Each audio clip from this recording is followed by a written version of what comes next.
Noong panahong iyon, sinabi ni Jesus, "Pinasasalamatan kita, Ama, Panginoon ng langit at lupa, sapagkat inilihim mo ang mga bagay na ito sa marurunong at matatalino at inihayag sa mga may kaloobang tulad ng sa bata.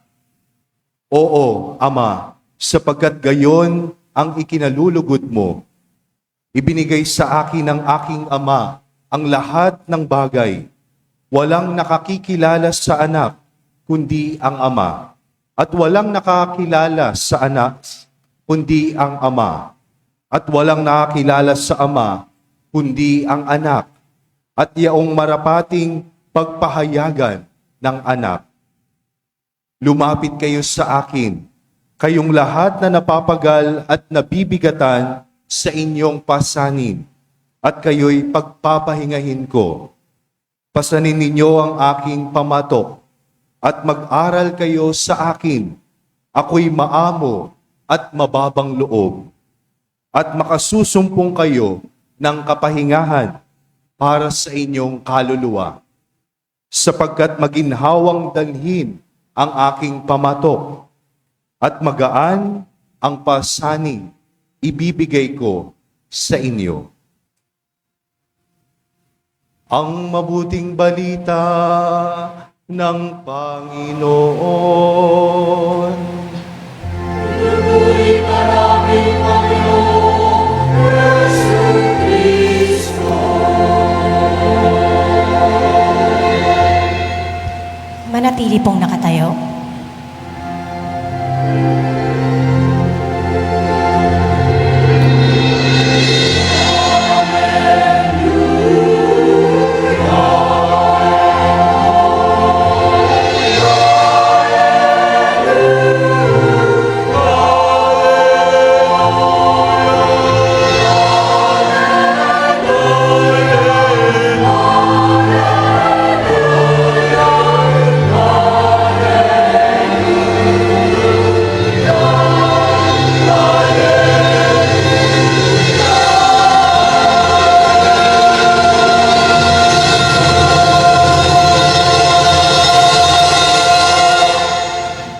Magsiupo ang lahat at makinig sa homilya.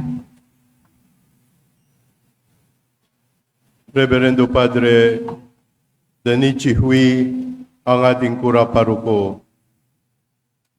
Ating lingkod, Diakono, mga liyoso at liyosa, mga lingkod bayan at lingkod parokya, mga minamahal na kapatid kay Kristo. Natitipon tayo ngayon sa pag ng Panginoon sa ika-14 na linggo ng karaniwang panahon at sa pagpaparangal sa ating mahal na patrona, ang Nuestra Señora de la Soledad. Sa banal na araw na ito, dala natin ang ating mga pagod, alalahanin at pasanin. Lumalapit tayo sa Panginoon upang makatagpo ng kapahingahan ng isip, katawan at kaluluwa, at upang mapuspos ng kanyang salita at ng banal na Eucharistia bilang lakas para sa panibagong linggo ng pamumuhay bilang mga Kristiyano. Kaya napakainam pakinggan ang paanyaya ni Jesus sa Ebanghelyo. Sabi niya, "Lumapit kayo sa akin, kayong lahat na napapagal at nabibigatan, at kayo'y bibigyan ko ng kapahingahan." Tunay na kay Jesus matatagpuan ang tunay na kapahingahan at kapayapaan. Ngunit sa paglapit sa Kanya, nangangailangan ng pagtitiwala, pagsusuko at ganap na pag-asa. Ito ang malinaw na nasaksihan natin sa buhay ng mahal na Birheng Maria. Bagamat dinaanan niya ang 7 hapis at marami pang mga pagsubok, hindi kailanman nawala ang kanyang pag-asa at kapayapaan. sapagkat buong puso siyang nagtiwala sa karunungan ng Diyos at umasa sa kanyang banal na kalooban.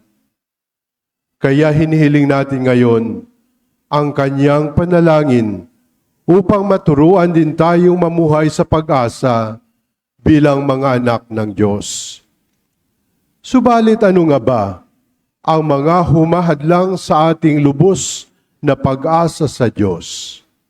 Ano ang pumipigil sa atin upang maranasan ang kapahingahan at kapayapaang iniaalok ni Kristo?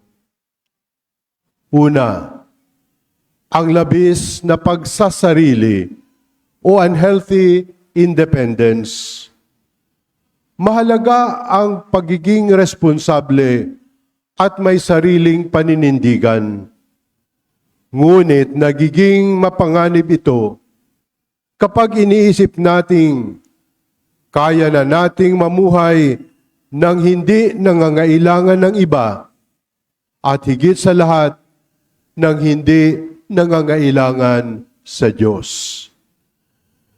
Dahil sa pag-unlad ng agham, teknolohiya at kakayahan ng tao, madaling isipin na sapat na ang ating talino at lakas. Unti-unti nating nasasabi, kaya ko ito, hindi ko kailangan ng Diyos. Ngunit, kapag tayo ay umaasa lamang sa ating sarili, mabilis din tayong mapagod at mawalan ng lakas kapag dumating ang mga pagsubok na lampas sa ating kakayahan. Ikalawa, ang paghahanap ng seguridad sa mga bagay na nilikha sa halip na sa Diyos na lumikha ng lahat. Maaring ilagak natin ang ating pag-asa sa ibang tao, sa trabaho, sa kayamanan, sa tagumpay, o maging sa mga aliw at bisyong panandalian lamang ang dulot na kasiyahan. Hindi masama ang mga ito. Ngunit kapag sila ang naging sentro ng ating seguridad, tiyak na darating ang pagkabigo sapagkat lahat ng ito ay lumilipas. Ang puso ng tao ay hindi mapupuno ng mga bagay na pansamantala. Tanging ang Diyos lamang ang makapupuno rito. Ikatlo, ang pagdududa sa Diyos. Marahil dahil sa mga sugat na nakaraan, sa mga kabiguang ating naranasan, o sa impluensya ng mundong nagtatanong kung tunay bang may Diyos at kung siya ba'y tunay na nagmamalasakit, unti-unting humihina ang ating pagtitiwala.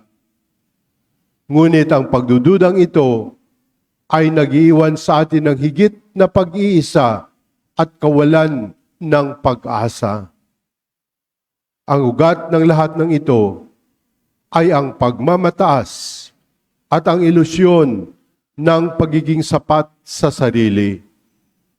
Kapag hindi tayo marunong umasa sa Diyos, mawawala rin ang tunay na kapahingahan, kapayapaan at pag-asa. Paano natin malalampasan ang mga hadlang na ito? Una, unawain natin na ang pag-asa sa Diyos ay hindi tanda ng kahinaan, kundi tanda ng ating tunay na pagkatao. Ang isang anak ay likas na nagtitiwala sa kanyang ama.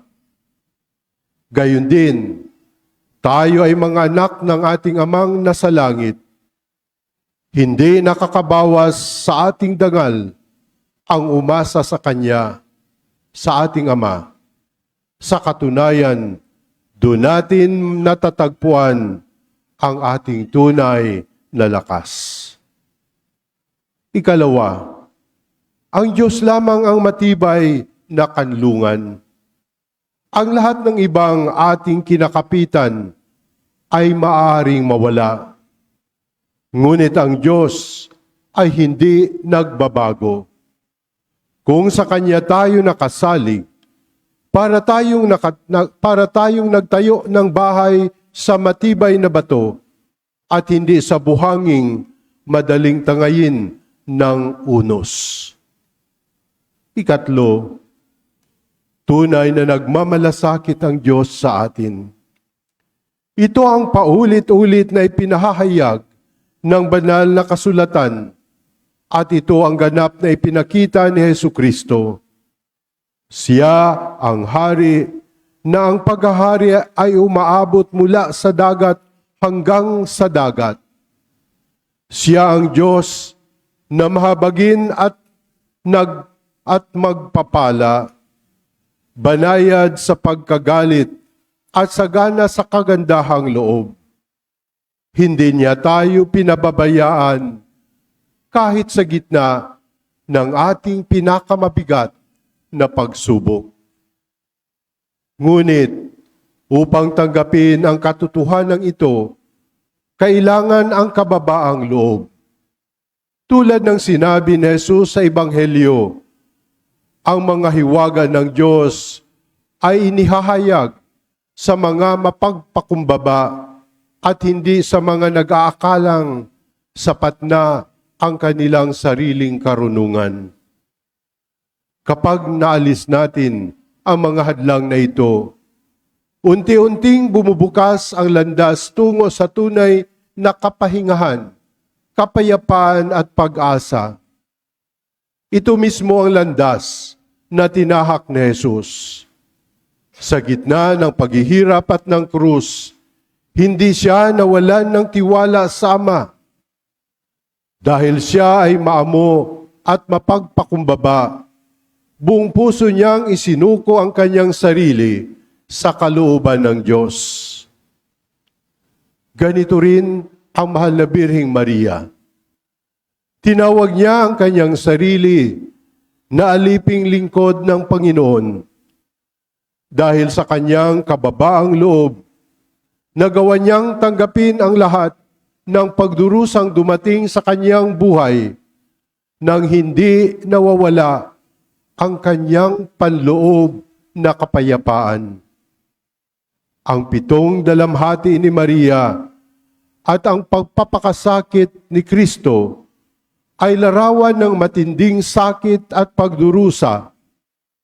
Ngunit sa kaibuturan ng kanilang puso ay nanatili ang kapayapaang nagmumula sa lubos na pagtitiwala sa Diyos. May isa pang bukal ng kapahingahan at pag-asa. Hindi lamang natin matatagpuan sa panalangin o sa pananatili sa piling ng Diyos, kundi maging sa pamumuhay ayon sa kanyang kalooban. Sinabi ni Jesus, "Pasanin ninyo ang aking pamatok at matuto kayo sa akin, sapagkat magaan ang aking pamatok at magaan dalhin ang aking pasanin."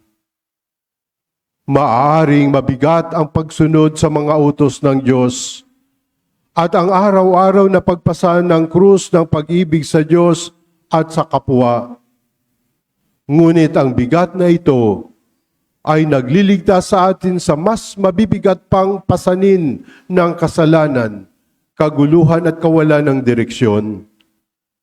Ang pamumuhay ayon kay Kristo ang nagdudulot ng tunay na kapayapaan, pagkakaisa ng puso, kasiyahan at ganap na kaganapan ng buhay.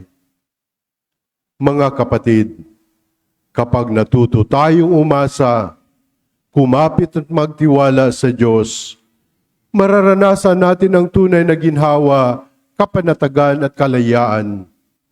Kapag tinatahak natin ang kanyang daan, natatagpuan natin ang kapahingahang hatid ng kaligtasan At kapag ang ating panalangin ay puno ng pag-asa, ang ating puso ay mapupuno rin ng kapayapaan. Sa pamamagitan ng halimbawa ni Jesus at ng ating mahal na ina, ang Nuestra Señora de Soledad, naway may pahayag din natin araw-araw, hindi lamang sa salita, kundi lalo na sa gawa. Pupurihin ko ang iyong pangalan, magpakailanman, aking Hari at aking Diyos. Amen.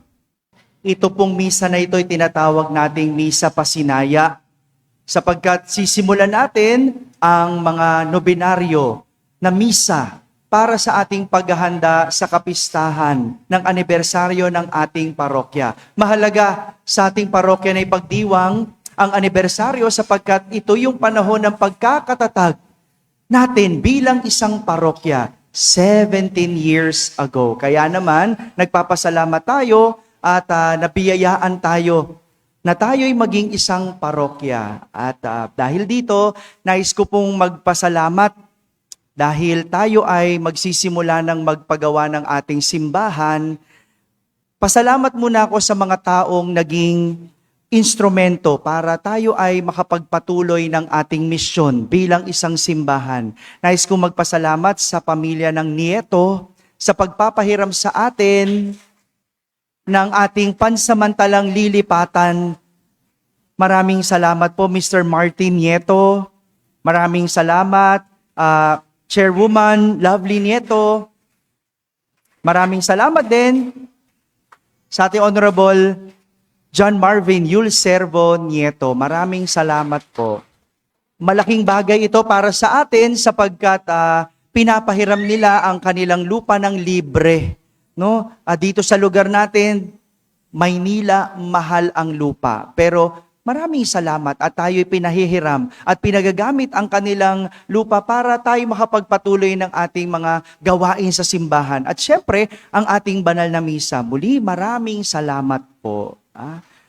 Kasabay nito, ito pong ating lupa, no po? Ito pong lupa natin ay nabili na natin, no? Ito pong patio hanggang sa likod ay lupa po ng gobyerno. Inaayos po natin yan, pero nais ko rin magpasalamat dahil naging instrumento ang Honorable Yul Servo Nieto, no? Dahil tayo ay na-extend ng lease, no? For 25 years, ito po ay in-extend, no?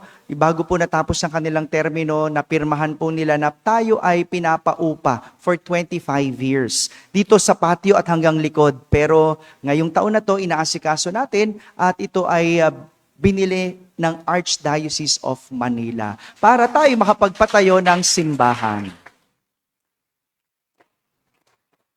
Kaya naman po, bukod sa pagdiriwang ng Misa Pasinaya, nagpapasalamat ako sa ating mahal na Arsobispo, Cardinal Joe. Maraming salamat po at pinayagan po ninyo. Kayo pong instrumento para mabili po ang lupa na ito, para mapasa atin na po at makapagsimula tayo ng construction. Muli, maraming salamat, Cardinal. Busy ang Cardinal, alam nyo po, talagang hindi ko nakuha ang schedule niya. Pero nung nagkita kami, gusto niya talaga magmisa dito. Kaya, salamat po. Salamat po at binigyan nyo kami ng kahit papaanong oras. Salamat po dahil hindi nyo nalilimutan ang munting parokya ng Soledad. Pagbalik nyo po, pinapangako namin, hindi lang malaking simbahan, kundi mas masigasig, mas malaking sambayanan. Yan po ang aming pagsusumikapan sa aming papatuloy na pagdedebosyon sa mahal na Inang Soledad. Muli, Cardinal, maraming salamat po.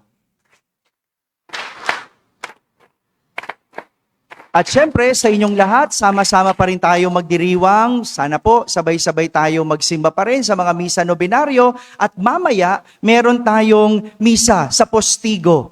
No, ito yung traditional nating pagdiriwang ng banal na misa doon sa may Fort Santiago.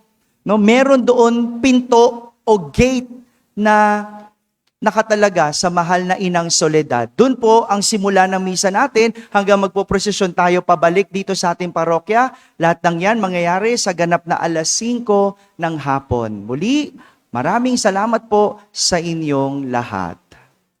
Sumainyo ang Panginoon. At sumainyo rin. Iyuko ang inyong mga ulo habang iginagawad ang pagbabasbas.